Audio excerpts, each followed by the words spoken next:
3. Hi, everybody.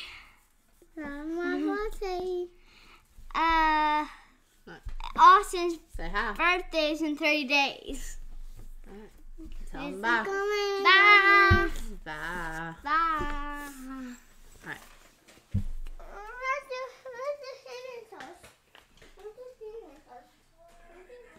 All right. I hope everyone is having a good Sunday afternoon. If you get to rest, I hope you're enjoying that rest, or if you are catching up on housework or whatever you do on Sunday, I appreciate you taking the time out listening to this, whether it be on Sunday afternoon or during the week. We are on the last few verses of chapter 1 of Ruth, and we are not going to get into chapter 2 today. There's a lot more to cover than what I thought, so we are just going to do verses 19 through 22, and then we will pick up on chapter 2 next week. So verses 19 through 22 says, "So the two of them went on until they came to Bethlehem. And when they came to Bethlehem, the whole town was stirred because of them. And the women said, 'Is this Naomi?' She said to them, 'Do not call me Naomi, call me Mara, for the Almighty has dealt very bitterly with me.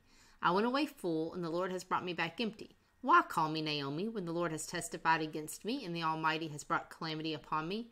So Naomi returned, and Ruth the Moabite, her daughter-in-law, with her, who returned from the country of Moab, and they came to Bethlehem at the beginning of barley harvest." So this is how chapter 1 ends. And we see here that Naomi and Ruth returned to Bethlehem. And it says when they did this, the whole town was stirred, meaning lots of commotion, lots of excitement, and it was all because of Naomi. One of their own had returned, but it had been at least 10 years since she had been gone, so of course Naomi looked different. She had aged, like all of us. If we haven't seen each other in 10 years, we're going to look a little different. They also remember Naomi as a cheerful woman, and now Naomi 10 years later comes back and she's bitter. She doesn't look the same. She's bitter. She's angry. You can tell she's upset. You can tell life has taken a toll on her. So her life circumstances had left her looking rough. If you'll think about it that way, she looked rough, and it was easy to tell that her life had taken a toll on her. She was no longer a happy, jolly woman. She was full of anger. She looked like a bitter old woman, not how the people remembered her, and that just caused more talking. And we've all been there. I've moved away from home exactly 10 years ago. And when I go back, the first time you go back, it's, she looks different. Well, the first time I went back, I was pregnant. So, of course, I looked different. And now we go back and we've got 2 kids. So you want to talk about aging. I'm not the same person who I was 10 years ago. I don't look the same. You can tell I've gotten older. But Naomi, just not looking older, she looked bitter. And I can just imagine, when you walk in somewhere, if someone's angry, if somebody's mad, if somebody just looks down and out, you can tell. And that is how Naomi entered into her hometown. She looked down and out, just like a mean, old, angry woman. And nobody understood it, because when she left, she was happy, she was cheerful, she was on top of the world, she was well-to-do, she had the life.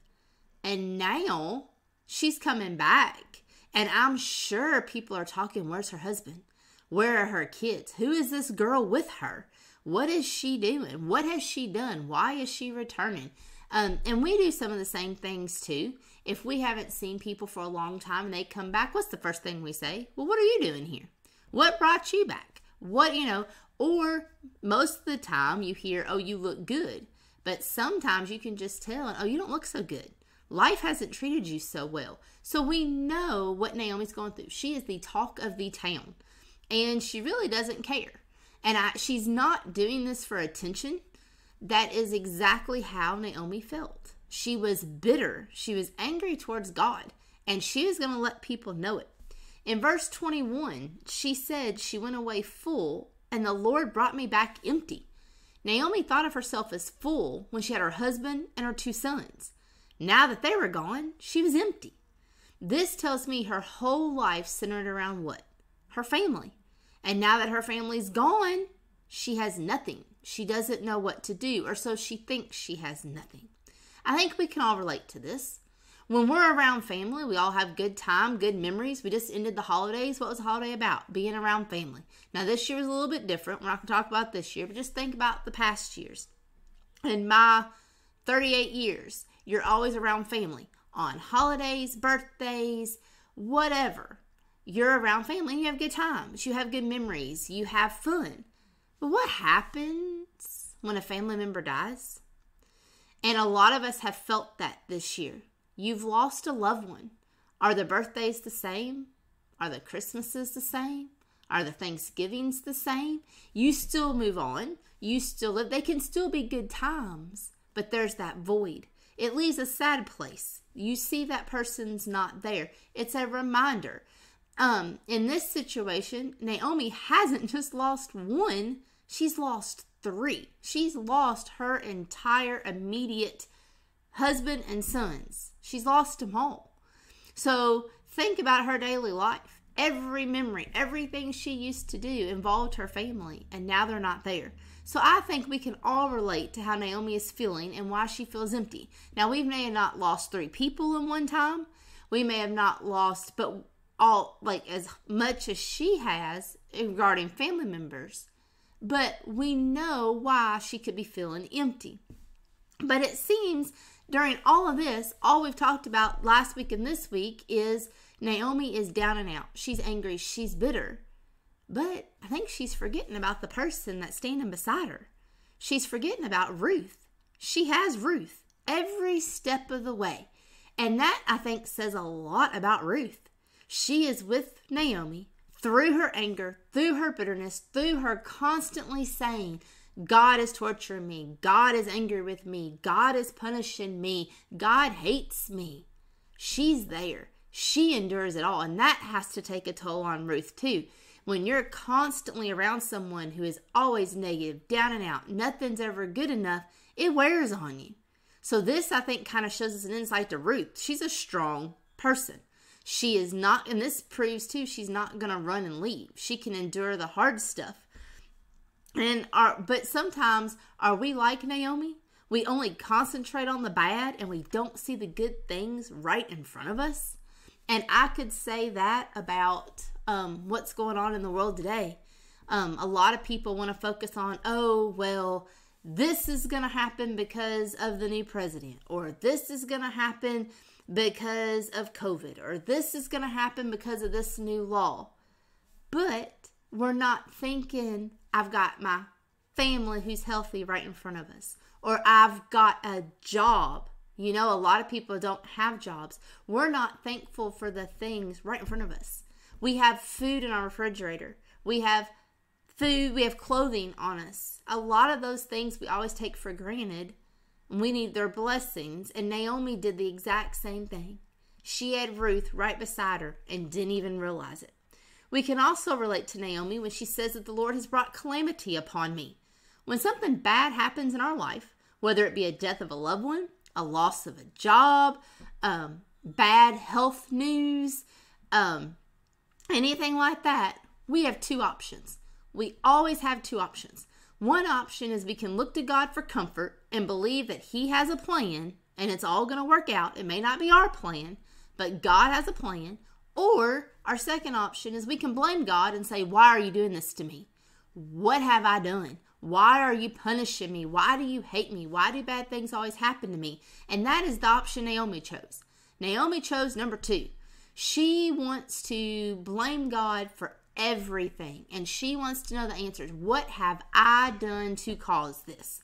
Why is it me? What is wrong with me? Are we like that sometimes? Are we like that all the time? Do we don't truly believe that God will get us through our trials? So it's easier to say to God, what have I done? Why are you doing this to me? What do you want? Are we a Naomi in this situation? And we end chapter 1 in verse 22, where it says they, Naomi and Ruth, returned at the beginning of barley harvest. And barley harvest was normally in mid to late April. So it's our springtime that they're coming in.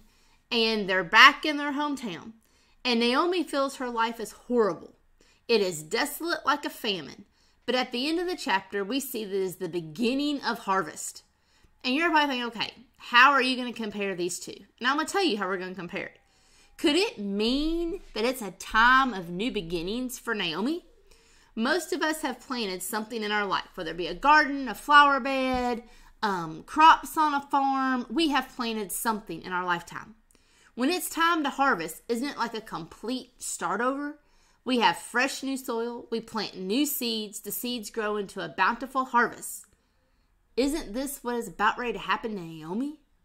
She went from nothing, or she had everything. It's taken away from her. She's had nothing. She comes in at harvest time. What's harvest time? A new beginning. Everything is fresh. Everything's starting over. You're seeding your crops. Your crops are starting to harvest. It's time. She is about ready to have a new beginning. When we have a chance to start over, do we take it or do we hold on to the past?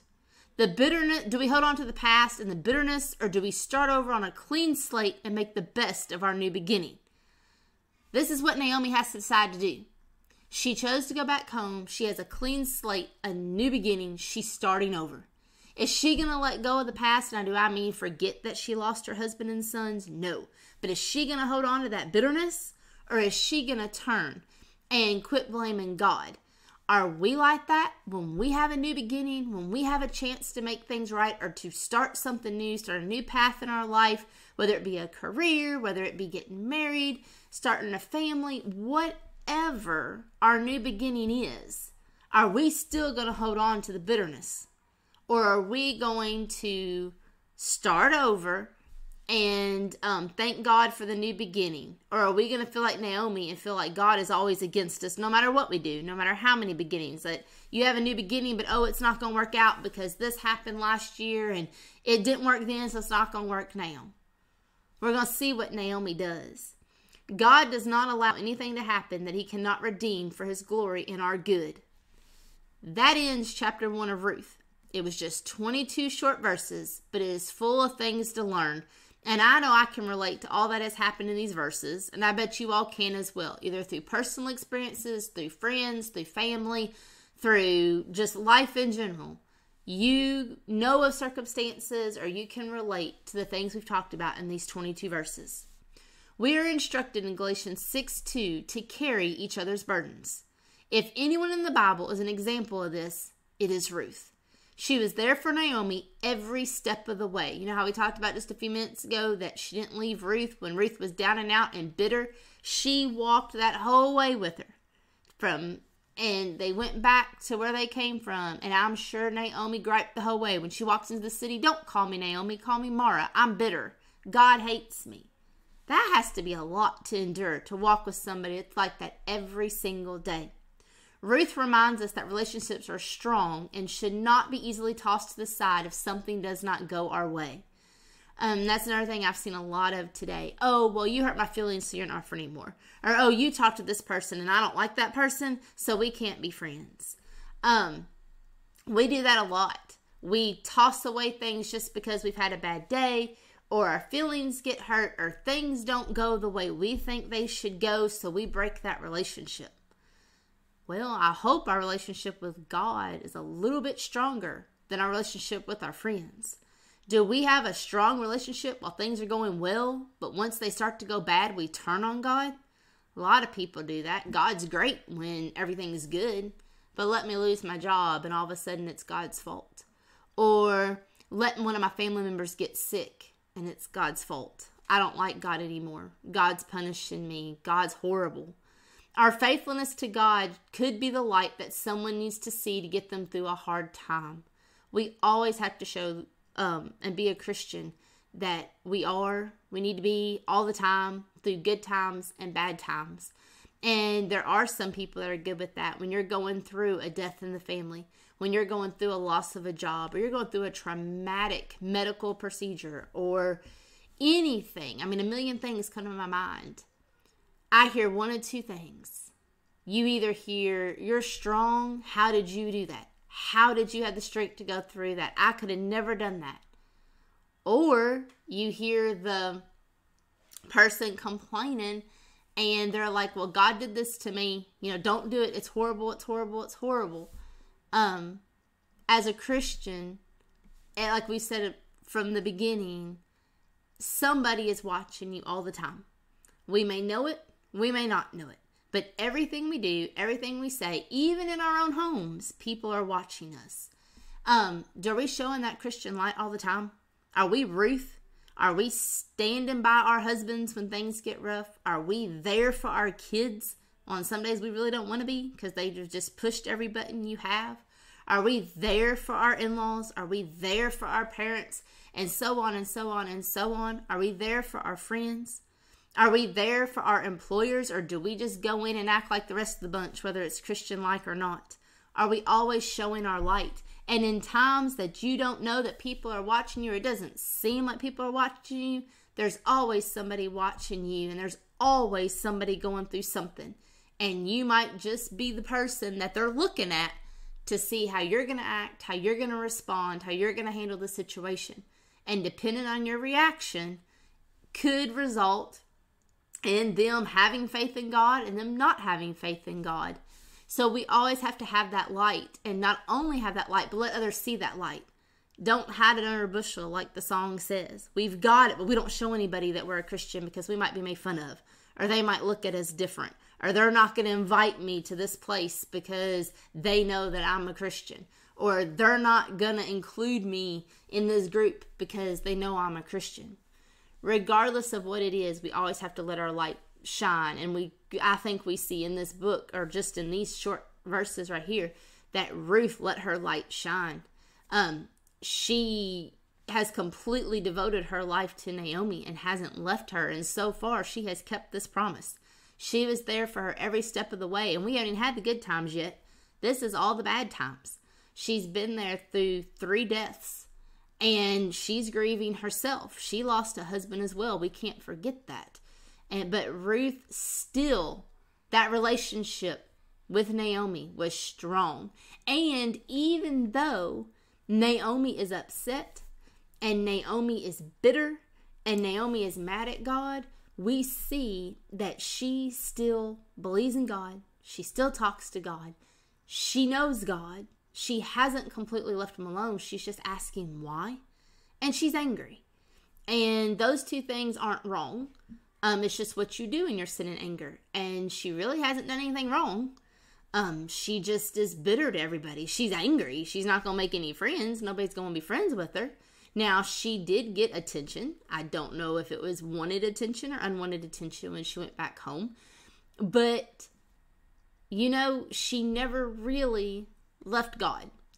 We see in chapter 1, she's questioning, or she's telling, God is mad at me. God has taken everything away from me. She's not happy with God, but she still knows God, believes God. She's just not quite convinced of his plan. She doesn't know his plan. She doesn't like his plan. His plan took away her husband and her sons, but she's still there. She hasn't strayed from God. And we're just going to see how her relationship with God is going to get stronger. And because of that, Ruth's relationship with God is going to get stronger, and their relationship is going to get stronger. So I guess out of this devotional, what I want you all to take away is, if there is any relationship that you all should care about, yes, having a relationship with your husband is important. Yes, having a relationship with your kids is important. Your coworkers, your employer, friends at church. Relationships are important, but the most important relationship is God. God is always there. God's always going to be there for us, listens to us, whatever we need. And that is the first relationship we need to work on in our lives. So I hope you all have a great week. We will start chapter 2 next week, and I will see you all then.